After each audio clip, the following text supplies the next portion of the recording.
سلام و عرض ادب خدمت تمام شما دوستان. به خصوص که پیامم به مردم شریف ایران است در رابطه به بازداشت امیر تتلو که دوباره بازم بازداشت شد. من حیث یک افغان که خودم اهل افغان هستم، حکومت جمهوری اسلامی ایران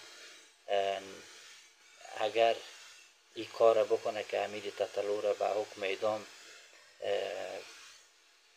بالای صادر کنه، این یک اشتباه است و اینا کار نمیکنن که به فایدهشان باشه.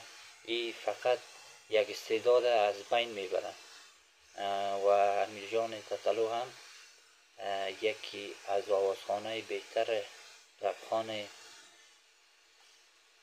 ایران می باشه که ما اهل افغانستان هستم، هوادارش هستم و از حکومت ایران خواهش میکنم من حیث یک مسلمان، من حیث یک افغان که حس بشردوستی با هم داریم، که همسایه هم مرز ما هم هستیم، که به دوستی بازرسی امیر جان تتلو زودتر اقدام شود و دوباره امیر جان تتلو به آوازخوانی خود ادامه بده و به خانه خود بره و حکومت ایران اگر این کار کنه یک استعداد از بین میبره.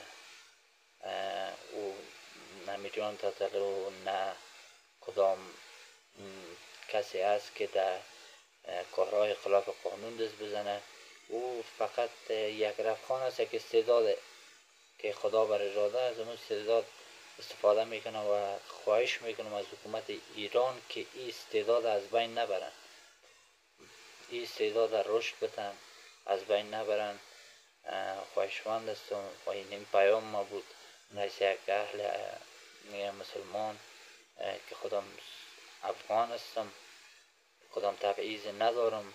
مردم ایران شریفترین مردم هستن و همسایه مرز ما هستن و این ویدیو را شیر کنین تا به گوش مسئولین برسه که امیر تتلو تنها نیست، همراهش بلکه هزاران جوان افغان هم علاقمند هوادارش هست. تشکر.